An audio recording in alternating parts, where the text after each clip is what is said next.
Salam hörmətli müəllimlər və əziz abituriyentlər. Deməli, belə bir maraqlı məsələmiz var. Arximed qüvvəsinə aid məsələdir bu məsələ.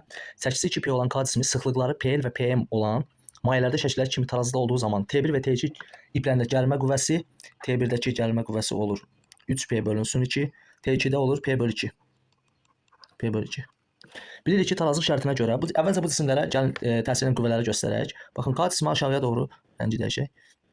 K cismini aşağıya doğru, deməli, çəkisi 2P, yuxarıya doğru Arximed qüvvəsi təsir edir, F Arximed. Həmçinin yuxarıya doğru T1 ip gərilməsi. İndi bu halda baxaq, yenə yuxarıya doğru F Arximed təsir edir, aşağıya doğru 2P, çəkisi 2P-dir. Həmçinin aşağıya doğru T2. Onda biz artıq asanlıqla yaza bilərik ki, birinci hal üçün, el mayəsi üçün T1 üstə gəlinsin F Arximed bərabərdir 2P-yə. İkinci hal üçün yazaq. Deməli, 2P üstə gəlinsin T2, baxın, eyni istiqamətdədir bunlar. Burada da bunlar eyni istiqamətdədir. Bərabərdir, deməli, F Arximedə. T1-in ifadəsini gətirib yerinə qoysaq, deməli, olacaq. Bizdən PL və PM-in nisbətini soruşur, yəni mailələrin sıxlıqları nisbətini soruşur. Onun üçün nə edirik? Birinci ifadə üçün Arximed qanununda, düsturunda, Arximedin düsturunda ifadələri yerinə yazırıq. Yazırıq ki, belə yazaq gəlin. T1-in yerinə yazaq. Bir dəqiqə.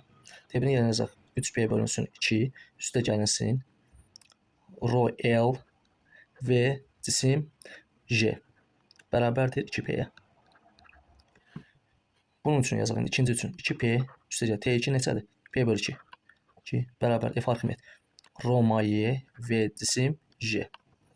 İndi sadələşdirmə aparsaq əgər. Baxın, buradan bu ifadəni tapsaq əgər. Bax, buradan bu ifadəni tapsaq olacaq rho L və J bərabərdir 2P çıxılsın 2-də 3P. O da bərabərdir 2-də 1P-yə. Burada neçə eləyir? Burada rho M, baxın bu ifadanın V J-ni tapsaq olacaq 2-də 5P. Tərəf-tərəfə bölsək əgər, rho L bölünsün rho M yazsaq, onda olacaq neçə? Deməli, 2-də 1P bölünsün 2-də 5P-yə. İxtisar gedir. Deməli, 5-də 1 cavabımız A variantı.